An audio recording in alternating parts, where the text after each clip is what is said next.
Assalamualaikum warahmatullahi wabarakatuh. Perkenalkan, nama saya Nur Fadilah dengan NIM C141201040 dari kelompok 2. Di sini saya akan menjelaskan materi fisiologi dari minggu 1 sampai minggu 14 yang membahas secara spesifik pada ikan nila. Namun ada beberapa video atau hasil praktikum yang tidak menggambarkan spesifik tentang ikan nila. Simak videonya. Materi fisiologi reproduksi yang sudah dipelajari ini ada 9, yang meliputi yang pertama ada ciri seksual, yang kedua ada organ reproduksi, yang ketiga ada perkembangan gonad, yang keempat ada diameter telur, yang kelima ada HSI-GSI, yang keenam ada induksi hormon. Lalu selanjutnya ada rekayasa kelamin, teknik bioasai, dan yang terakhir ada pengamatan gamet yang akan dibahas secara menyeluruh. Reproduksi adalah proses menghasilkan keturunan untuk melestarikan jenisnya baik secara aseksual maupun seksual. Ciri seksual pada ikan ini terbagi menjadi 2, yaitu ada ciri seksual primer dan juga ada ciri seksual sekunder. Nah, ciri seksual primer ini terdiri atas 2 bagian, yaitu testis untuk jantan dan juga ovarium untuk betina. Sedangkan ciri seksual sekundernya itu meliputi dimorfisme dan dikromatisme. Yang membedakan antara dimorfisme dan dikromatisme adalah kalau dimorfisme ini dilihat dari ukuran tubuh, sedangkan dikromatisme ini dilihat dari warna atau corak tubuhnya. Hasil praktikum ciri seksual dan reproduksi menunjukkan ciri seksual primer ikan nila ini didapatkan hasil yaitu terdapat 2 lubang urogenital di dekat sirip anal dan juga sepasang testis ketika sudah dibedah. Sedangkan ciri seksual sekundernya itu adalah tubuhnya yang ramping. Gonad adalah kelenjar endokrin yang berfungsi memproduksi gamet untuk organisme jantan maupun betina. Gonad ikan ini dapat dilihat tingkatannya baik sebelum memijah maupun sudah memijah, yang mana tingkatan-tingkatan ini terdiri 5 tingkat, yaitu tingkat kematangan gonad 1 sampai tingkat kematangan gonad 5. Nah, tingkat kematangan gonad ini dari hasil praktikum didapatkan hasil yaitu ikan nila memasuki tingkat kematangan gonad 1 karena testisnya ini masih terlihat seperti benang-benang dan belum bisa menghasilkan sel sperma ketika dipencet. Diameter telur adalah pengukuran panjang telur induk yang memasuki tingkat kematangan 3 dan juga tingkat kematangan gonad 4. Yang mana telur-telur yang sudah dikeluarkan ini nantinya akan dihitung. Nah, perhitungan telur-telur ini dinamakan dengan fekunditas. Ada faktor yang mempengaruhi diameter telur ikan betina, yaitu vitamin E dan juga nutrien dari dalam telur. Sedangkan tujuan fekunditas dilakukan ini adalah untuk melihat ras, populasi, dan perkiraan penetasan ikan pada betina. Nah, pada hasil praktikum menghitung fekunditas dan diameter telur ini, kita menggunakan ikan mas bukan ikan nila dikarenakan ikan yang terdapat telur itu adalah ikan mas. Nah, dari hasil praktikum ini diameter telurnya itu sebesar 41,03 sedangkan fekunditasnya ini sebesar 866. GSI atau Gonadosomatic Index adalah perbandingan antara berat gonad dengan berat tubuh ikan itu sendiri, yang mana rumus GSI ini yaitu WG per W dikali 100%, di mana WG-nya itu adalah bobot gonad segar dan W itu bobot tubuh ikan.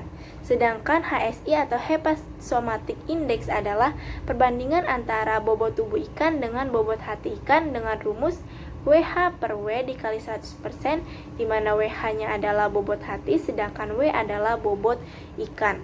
Pada praktikum GSI dan HSI didapatkan hasil praktikum yaitu GSI sebesar 0,02% dengan bobot gonadnya itu sebesar 0,36 gram dan bobot ikannya itu sebesar 17,8 gram. Selain hasil praktikum GSI, juga dihasilkan hasil praktikum yang menunjukkan nilai HSI sebesar 0,01% dengan bobot hati sebesar 0,19 gram dan juga bobot ikan segarnya ini sebesar 17,8 gram. Hipofisa adalah kelenjar yang berfungsi memproduksi hormon yang di dalamnya mengandung gonadotropin untuk mematangkan gonad. Rekayasa genetik adalah teknik rekayasa yang dilakukan untuk merubah kelamin jantan dan betina dengan melakukan perendaman, penyuntikan, maupun oral. Untuk pewarnaan gonad dapat menggunakan larutan asetokarmin yang terbuat dari asam asetat glasial. Nah, pewarnaan gonad menggunakan asetokarmin ini hanya diperuntukkan untuk ikan yang berukuran kecil.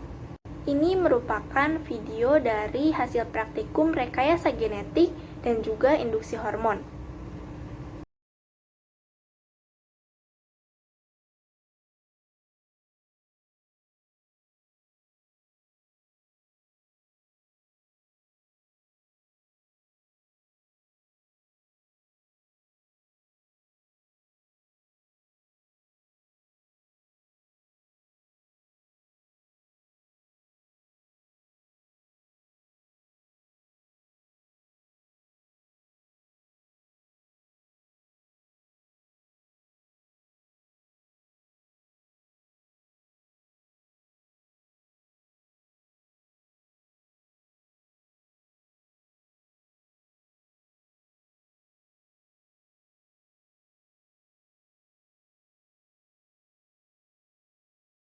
Prosedurnya, yang itu yang pertama kita ngitung dosis dulu nih untuk MT-nya.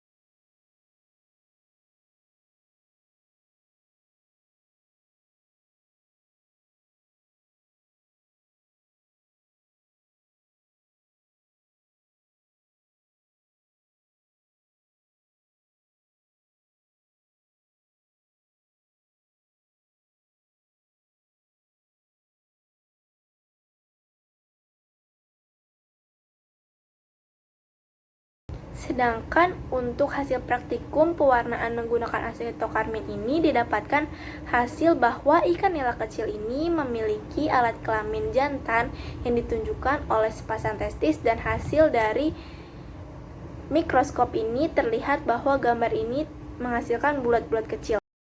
Pengawatan gamet dapat menggunakan preservasi sperma untuk menjaga sifat dan fungsi dari sperma itu sendiri. Hasil praktikum pengawatan gamet didapatkan hasil berupa motilitas dan juga kepadatan sperma, di mana motilitas yang didapatkan yaitu memasuki rate 0,5 karena banyak sperma yang tidak bergerak dan juga sangat sedikit sperma yang bergetar yang terkadang ini terlihat lemah. Untuk hasil kepadatan sperma ini ketika dihitung mendapatkan hasil 6.800.000 sel per milinya, yang mana kepadatan sperma ini dapat dihitung dari hasil hemasitometer yang sudah dilihat di bawah mikroskop. Mungkin sekian video dari saya, kurang lebihnya mohon maaf. Wassalamualaikum warahmatullahi wabarakatuh.